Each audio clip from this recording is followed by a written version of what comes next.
खंडाळा तालुक्यातील शिरोळ येथे मनोज जरांगे पाटील यांच्या समर्थनार्थ सकल मराठा समाजाचे एक दिवस लाक्षणिक उपोषण। कराड तालुक्यातील तासोडे MIDCत उद्योजक आक्रमक पाणी प्रश्नावरून MIDC कार्यालयाबाहेर केला निषेध व्यक्त। मराठा आरक्षण मागणीसाठी अधिकार गृह फलटण येथे सुरू असलेल्या साखळी उपोषणाला 37 ग्रामपंचायतीचा पाठिंबा। श्री बिरोबा देवाच्या यात्रेनिमित्त मान तालुक्यातील पारंगी ग्रामस्थांच्या वतीने भव्य कुस्ती पार पडल्या। 200हून अधिक मल्लांचा सहभाग। अधिकार गृह फलटण येथे सुरू असलेल्या मराठा आरक्षण साखळी उपोषणाला फलटण तालुका मुस्लिम समाज बांधवांचा पाठिंबा। मराठा आरक्षणासंदर्भात मनोज जरांगे पाटील यांच्या आंदोलनाला खटाव तालुक्यातील मराठा नगर येथे ग्रामस्थांचे उपोषण सुरू। जावली तालुक्यातील मेढा क्रमांक 17 मधील कटार काँक्रिटीकरणाचे काम निकृष्ट दर्जाचे। शिवसेना ठाकरे गट शहर प्रमुख सचिन करंजेकर यांचा आरोप। सातारा तालुक्यातील कोडोली येथे तालुकास्तरीय बाल क्रीडा स्पर्धा संपन्न। विजयी स्पर्धकांची जिल्हा स्तरावर निवड। खंडाळा तालुक्यातील बाधे येथे शिरोळ पोलिसांचा दारू अड्ड्यावर छापा। दारूच्या बाटल्या व मुद्देमाल जप्त। शिरोळ पोलीस ठाण्यात एका दारू विक्रेत्याविरोधात गुन्हा दाखल। खटाव तालुक्यातील पडळ येथील खटाव मान ॲग्रो साखर कारखान्यातून 322 क्विंटल साखरेची चोरी। संशयित दोघांवर वडूस पोलीस ठाण्यात गुन्हा दाखल। कोरेगाव केदारेश्वर नगरमध्ये आगीत 4 एकर क्षेत्रावरील ऊस जळून खाक। आजी माजी नगरसेवकांसह स्थानिक कार्यकर्त्यांमुळे आग आली आटोक्यात। सातारा शहरातील डॉक्टर बाबासाहेब आंबेडकर पुतळा परिसरातून RPI गवई गट मराठा आरक्षणासाठी काढणार सोमवारी रॅली। युवक जिल्हाध्यक्षांची माहिती। सातारा जिल्हाधिकारी कार्यालयासमोरच्या मराठा आंदोलनस्थळी उपोषणकर्ते तात्या सावंत यांच्या प्रकृतीची आरोग्य विभागाने केली तपासणी। सातारा जिल्हा परिषदच्या छत्रपती शिवाजी महाराज सभागृहात 43 सेवानिवृत्त कर्मचाऱ्यांचा करण्यात आला सत्कार। सातारा तालुक्यातील बोरगाव पोलिसांची कुसवडे आणि नागठाणे येथे गांजा प्रकरणी कारवाई। सातारा जिल्हाधिकारी कार्यालयाबाहेर राजळेच्या युवकाचे सातारा मेडिकल कॉलेजच्या प्रश्नी आंदोलन।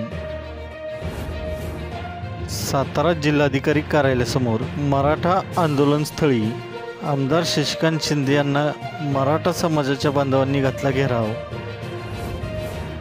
मराठा आरक्षण प्रश्नी जिल्हाधिकारी कार्यालयाबाहेरील सुरू असलेल्या आंदोलनाला सातारा तालुक्यातील अपशिंगे मिलिटरी कोंडवे चिंचनेर ग्रामस्थांचा पाठिंबा।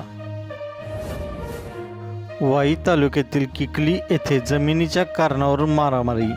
भोईंज पोलीस ठाण्यात गुन्हा दाखल। वाई तालुक्यातील ओझरडे येथे 2 दुचाकीच्या अपघातात 2 जण जखमी। भोईंज पोलीस ठाण्यात घटनेची नोंद। अपघाताची घटना CCTV कॅमेऱ्यात कैद। वाई तहसील कार्यालयाबाहेरील मराठा आंदोलनस्थळी आमदार मकरंद पाटील यांची उपस्थिती। सातारा जिल्हाधिकारी कार्यालयाबाहेर मराठा आंदोलनस्थळी आमदार शिवेंद्रजी भोसले यांनी दिली भेट। राज्यामध्ये मराठा आरक्षणाच्या साठीची जी वेगवेगळ्या जिल्ह्यांमध्ये सध्या आंदोलन सुरू आहे आणि राज्य सरकारची भूमिका तर याच अगोदर राज्याचे प्रमुख माननीय मुख्यमंत्री एकनाथजी शिंदे साहेबांनी छत्रपती शिवाजी महाराजांची शपथ घेऊन स्पष्ट केलेली आहे की कुठल्याही परिस्थितीमध्ये टिकणारं कायमस्वरूपी टिकणारं मराठा आरक्षण हे सरकार देणार आहे। मी आपल्याला एवढंच आज नमूद करणार आहे की तातडीची बैठक मराठा आरक्षण उपसमितीची माननीय मंत्रिमंडळाची आहे।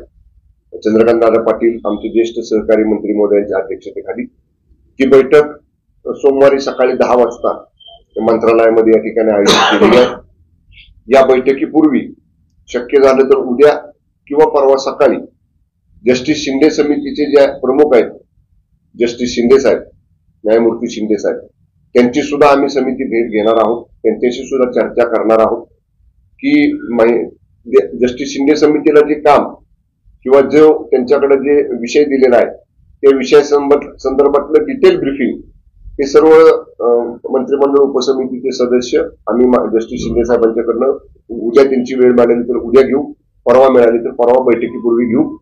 आणि तातडीची बैठक एवढ्यासाठी आपण घेतोय की जस्टिस शिंदे समितीनं जे काही काम केलेलं आहे त्या अनुषंगानं आपल्याला त्याचा जो रिपोर्ट येणार आहे त्या रिपोर्ट जो काही येणारा रिपोर्ट आहे त्या रिपोर्टचा उपयोग हा क्युरेटिव्ह पिटिशनच्या अनुषंगानं आपल्या बाजूने कसा करता येईल या सगळ्या गोष्टीतली सविस्तर चर्चा आणि जो काही गैरसमज पसरवला जातोय असं की सरकार काहीच करत नाही, तर असं नाही.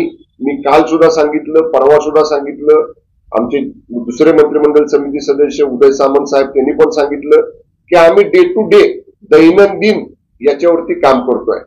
मी काल म्हणलं तसंच ह्याची बेसलाईन काय आहे, कायमस्वरूपी टिकणारं मराठा आरक्षण.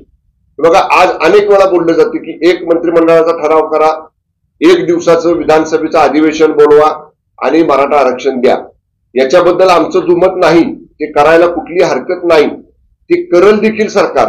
पण समजा असं करून ते जर उद्या जसं रिव्ह्यू पिटिशन सुप्रीम कोर्टात टिकलं नाही, आपल्या विरुद्ध गेलं, तसं दुर्दैवानं घाई गडबडीत घेतलेला निर्णय जर तो टिकला नाही तर हातात असणारी मराठा आरक्षण देण्याची सरकारच्या हातात असणारी संधी निघून जाईल. आणि म्हणून आपणच आपल्या पायावर दगड मारून घ्यायला नको. जे करायचं ते कॉन्क्रीट करायचं, जे करायचं ते लाईफ लॉंग टिकणारं करायचं. आणि त्याच्यासाठीच तातडीची बैठक ही मराठा आरक्षण उपसमिती मंत्रिमंडळाची जी आहे त्याची आपण या ठिकाणी सोमवारी घेतोय. भरपूर वेळ त्याच्यामध्ये आम्ही कायदे तज्ञांशी चर्चा करणार आहोत, लॉ फर्मचे जे आमचे तज्ञ आहेत त्यांच्याशी चर्चा करणार आहोत. मी आता म्हणलं तसं जस्टिस शिंदे साहेबांची उद्या जर वेळ मिळाली आम्हाला तर उद्या त्यांच्याशी भेट घेऊ, परवा सकाळी बैठकीपूर्वी त्यांनी वेळ दिली तर परवा सकाळी त्यांची वेळ घेऊ. आणि निश्चितपणे तातडीनं यातनं हा मार्ग काढायचाच आहे, सरकारला मराठा आरक्षण द्यायचंच आहे. त्याच्यासाठीची कार्यवाही ही गतीनं आपण यापूर्वी केलेले इथून पुढे सुद्धा आपण ती करणार आहे. काही प्रश्न असतील तर विचार.